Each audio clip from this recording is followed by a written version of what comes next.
the old man does not run.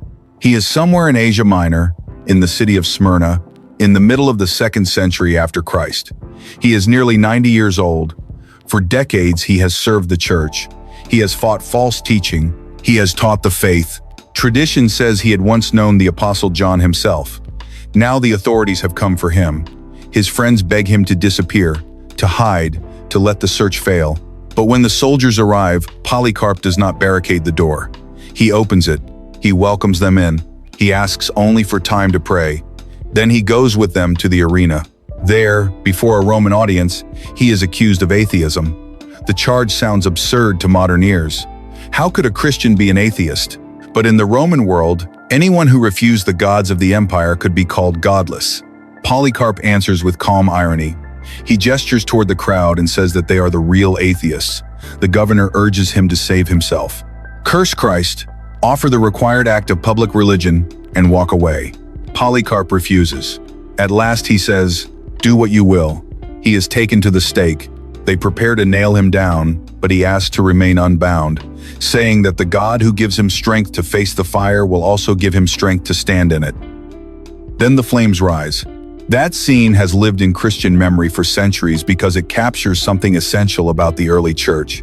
It captures courage, certainly. It captures the strange dignity of martyrdom. But it also captures a question. What exactly was the Roman world doing to Christians in these early centuries? Were Christians being hunted everywhere, every day, across the empire in one giant machine of extermination? Or was something more complex happening? To answer that question, we first have to break one of the biggest myths about the early church. Many modern people imagine the first centuries of Christianity as one long, uninterrupted nightmare of systematic annihilation, as though Rome had devoted itself from the beginning to wiping Christians off the face of the earth, in the same way modern totalitarian regimes have attempted to eliminate hated peoples. That picture is emotionally powerful, but historically it is wrong.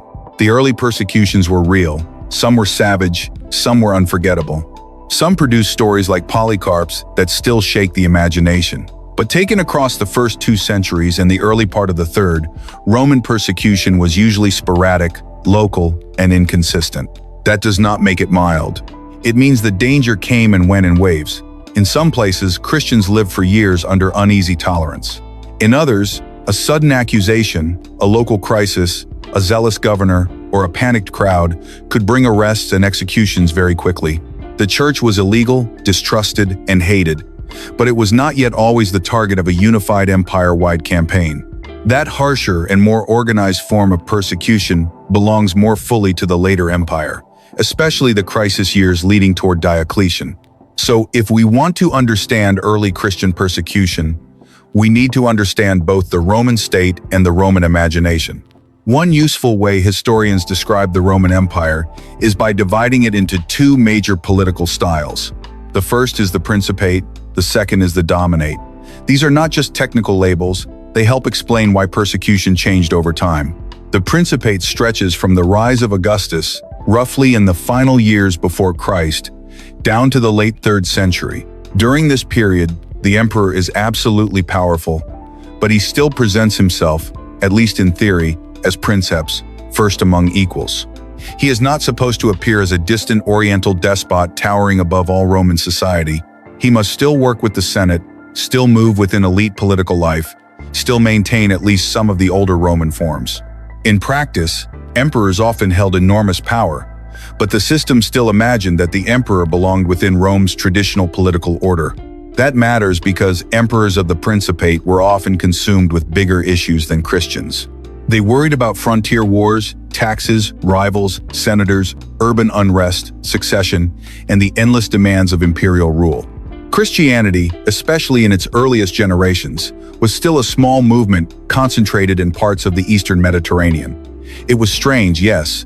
It was illegal, yes. But it was not yet a military threat, not a tax revolt, not a border invasion, not a senatorial conspiracy. In short, Christians were often beneath the empire's main line of sight. Then comes the Dominate, beginning in the late 3rd century and running into the late Roman world. Here, the emperor increasingly stops pretending to be simply first among equals. He becomes Dominus, Lord. Court ritual expands. Distance grows between emperor and subjects. The old senatorial balance weakens. The military becomes even more central to imperial authority. And this matters immensely because the army was one of the strongest bastions of traditional Roman paganism.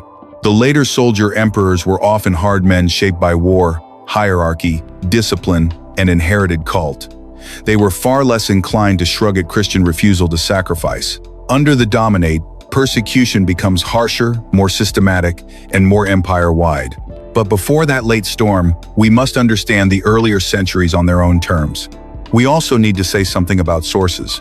Historians are sometimes uneasy here because our evidence is uneven. We do not possess a vast archive of first-hand martyr accounts from every local persecution. Much of what later Christians knew about the age of martyrdom comes through Eusebius, the church historian writing in the early 4th century. Eusebius is incredibly important, but he is not writing as a neutral observer with no stake in the outcome. He writes from the vantage point of Constantine's rise. He writes after the church has endured persecution and then suddenly found itself under a Christian emperor. To him, that reversal felt almost miraculous. Some modern scholars have therefore become suspicious of Eusebius. They worry that he piles up stories in order to glorify the triumph of the church. But suspicion alone proves nothing.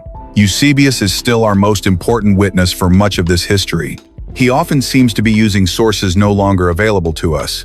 He writes with theological purpose, yes, but that does not make him useless or dishonest by definition. It means he must be used carefully, with judgment, like almost every ancient historian. Now, to understand how Rome treated Christians, we must first understand how Rome viewed Judaism. This is one of the most important contexts of all, because Christianity began within the Jewish world, and the Romans knew that. But another popular myth needs correcting here. People often say the Romans could not tell Jews and Christians apart. That is too simple. In some early situations, the two groups were indeed tangled together in Roman perception, especially when disputes broke out inside Jewish communities over Jesus. But the Romans were not fools. They learned the difference, and often they learned it quickly. Judaism had been present throughout the Mediterranean world long before Christianity became visible as a separate movement. Because of the Jewish diaspora, large Jewish communities existed in many major urban centers of the empire. In some estimates, Jews may have formed something like a tenth of the Roman population in certain periods, though numbers remain debated. In Alexandria, for example, the Jewish presence was immense and intellectually vibrant. This was the world of the Septuagint, of Philo, of deeply rooted Jewish scholarship and identity. Rome had a tense but recognizable way of dealing with Judaism. On the one hand, Roman elites often found Jewish monotheism bizarre. They did not understand exclusive devotion to one God. They found Jewish refusal to participate in the normal religious life of the empire troubling. Yet at the same time, Rome respected antiquity. An ancient cult had dignity simply because it was ancient. Judaism, whatever else Romans thought of it, was old. That gave it a certain standing in their eyes. This did not mean Rome handled Judea wisely, quite the opposite. Roman officials repeatedly misjudged the religious and political realities of Jerusalem. Pompey had already interfered deeply in Jewish affairs. Herod ruled as a client king. Pilate, in the gospel narratives and elsewhere, looks like a man completely unsuited for the complexities of Judea. Later, Caligula attempted the catastrophic step of placing his own statue in the temple. Gessius Florus raided the temple treasury. In the end, Roman arrogance and Jewish resistance helped trigger the Great Jewish Revolt beginning in the late 60s after Christ. And here we meet a crucial difference between Jews and Christians in Roman eyes. The Jews fought back. This is not a moral judgment, only a historical one. When pressed too far, Jewish groups did not always submit passively. They rebelled. They took up arms. They fought Rome. And strange as it may sound, Romans understood that. They could hate it and crush it, but they could understand it. To fight for one's gods, one's laws, one's nation, this made sense in Roman terms. That was the language of power the empire knew. Christians looked utterly different. Romans saw Christians as new. That word matters. They were not an ancient people with ancestral customs stretching back into venerable antiquity. They were a new sect, a strange cult, something fresh and therefore suspect. Roman writers speak of Christianity as a superstition, not in the modern sense of merely silly belief, but in the Roman sense of an unhealthy, excessive, disordered cultic movement. Worse still, from a Roman perspective, Christians refused violence. They did not organize revolts. They did not form armies. They did not defend themselves the way Jews had. They accepted suffering. They embraced martyrdom. They would rather die than offer a pinch of incense to the gods. To a Roman, this was madness. If your God is strong, why does he not save you by force? If your deity is real, why do you not prove it by military victory? Why would sane men and women choose death rather than public conformity in a tiny ritual act? Roman society was built on duty, hierarchy, sacrifice, and visible strength. Christian pacifism in the face of death did not look noble at first. It looked absurd. That is one reason early Christian martyrdom made such an impression. It was not just the dying, it was the manner of dying. Before we turn to specific persecutions, it is worth noting one more thing. Christianity was illegal, but illegality does not always mean active persecution. Many things in ancient empires existed in a gray zone. A religion could be technically forbidden, socially distrusted, and legally vulnerable, yet still pass for long stretches without major official action. That was often the situation of the church in the earlier empire. Christians lived under a standing threat. They could never feel secure, but the state was not always actively hunting them. The earliest phase of Roman interaction with Christians appears while Christianity is still tangled with Jewish disputes. Under Claudius, Jews were expelled from Rome because of disturbances connected to someone Suetonius calls Chrestus. Most historians think this likely refers to disputes over Christ among Roman Jews. The spelling is slightly off, but that is not unusual in ancient sources. If so, this would mean that arguments about Jesus had already caused enough public disruption in Rome that the emperor simply expelled the Jews involved in the controversy. Acts mentions Aquila and Priscilla as having come from Rome because Claudius had expelled the Jews. This fits the larger picture very well.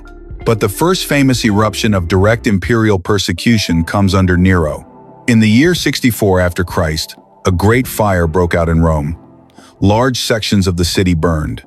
In an ancient city crowded with wooden structures and narrow streets, fire could spread with terrifying speed. Rumors quickly circulated that Nero himself had caused or at least welcomed the disaster, perhaps to clear ground for his own building projects. Later tradition says he fiddled while Rome burned, though of course fiddles did not exist in that form, and the more ancient version is that he sang of Troy's destruction. Whatever embellishment later ages added, the essential point is that many suspected Nero. So Nero needed a scapegoat. Tacitus, no friend of Christianity, tells us that Nero fastened the guilt on the Christians, a group already hated by many in the city. Tacitus calls Christianity a destructive superstition. He notes that Christ had been executed under Pontius Pilate in the reign of Tiberius. He despises the movement, but even he is appalled by Nero's cruelty.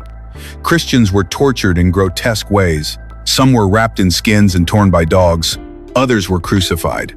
Others were burned alive as living torches to light Nero's gardens at night.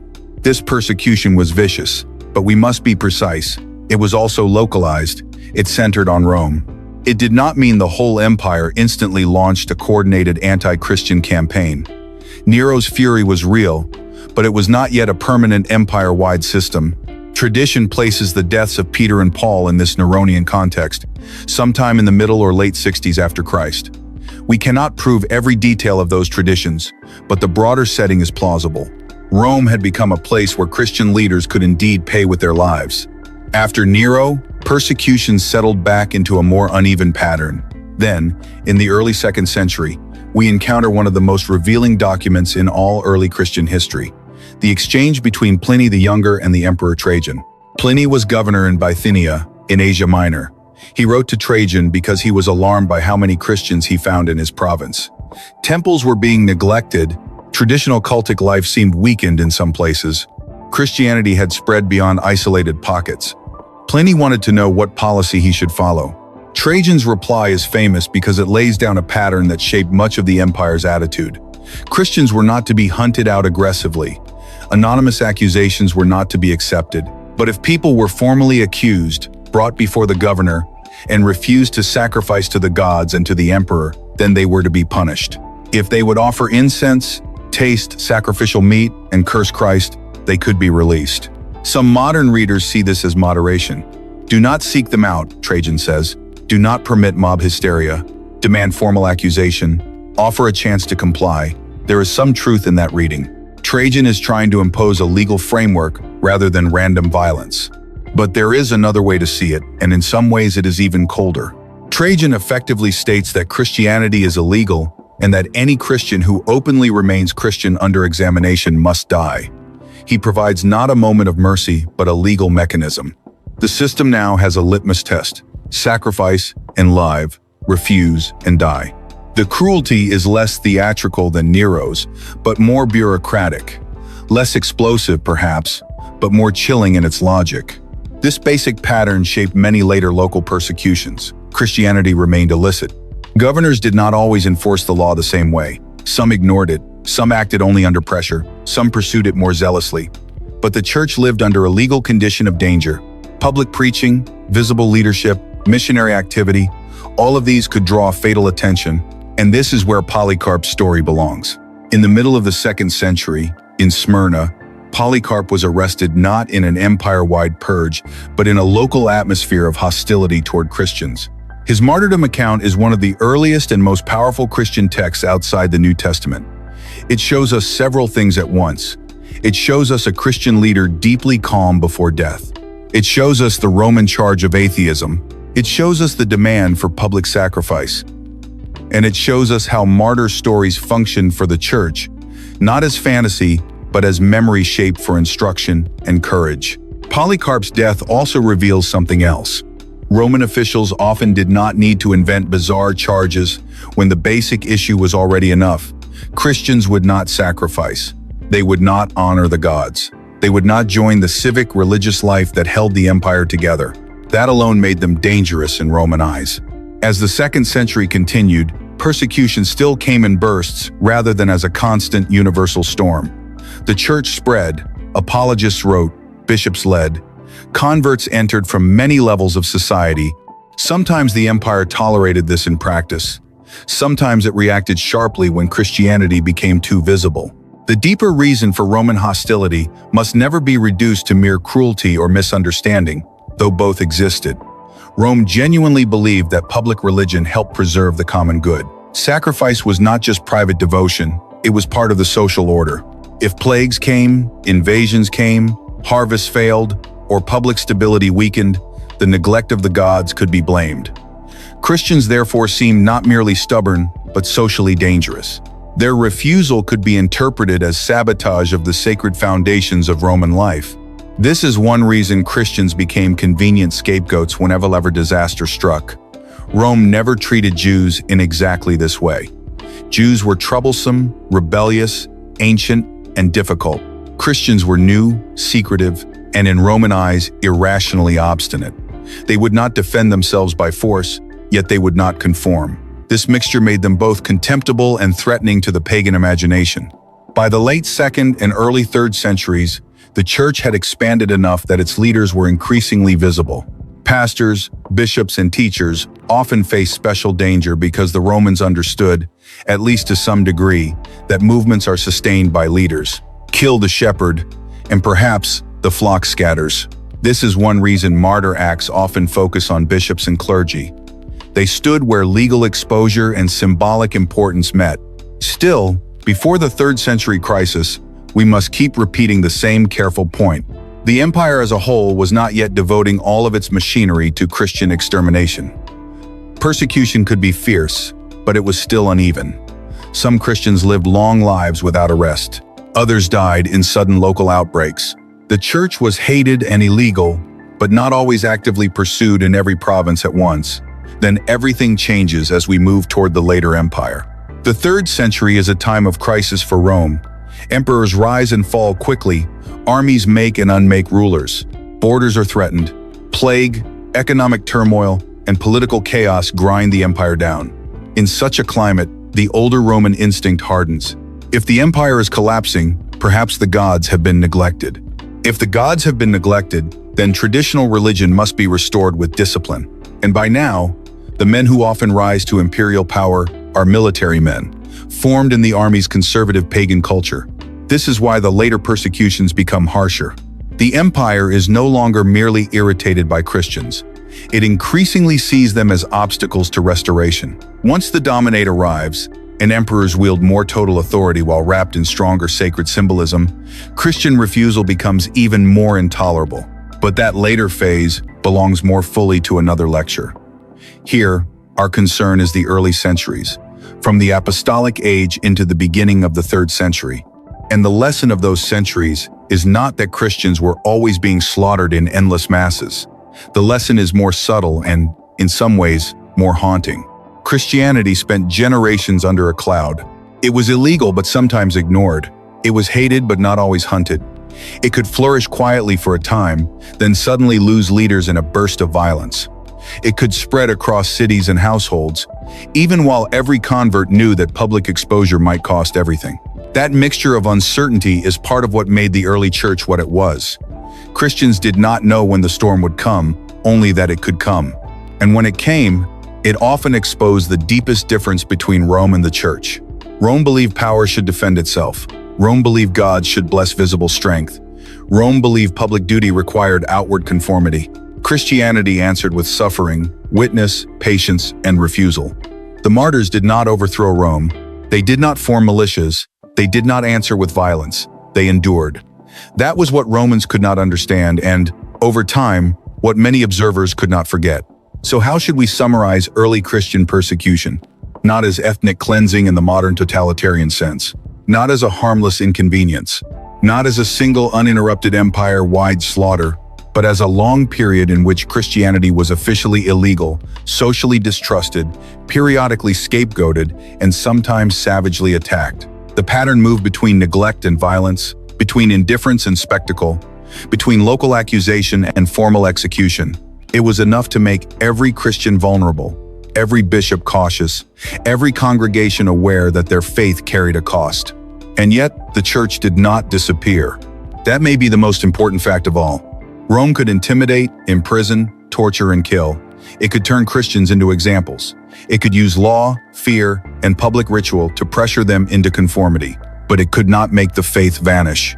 The blood of martyrs did not magically guarantee numerical growth in every place and time, but it did prove something unforgettable.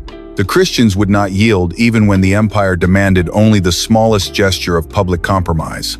Polycarp standing at the stake, Nero burning believers in his gardens, governors testing the accused with incense and sacrifice, all of these scenes belong to the same long story. It is the story of a church learning to live without legal protection, without social honor, without political power, and often without the hope of earthly rescue. That is why early Christian persecution matters so much. Because it was not only about suffering, it was about identity. It forced Christians to answer what they believed about Christ, about worship, about death, about public loyalty, and about the limits of obedience to the state. It taught the church that legality and truth are not the same thing. It taught the church that public hatred can be survived, and it taught Rome, though Rome did not yet fully understand it, that this new and strange people would not disappear simply because the law declared them illicit. The empire had seen rebels before. It had crushed them many times. What it had never quite seen before was a people who would rather die than pretend.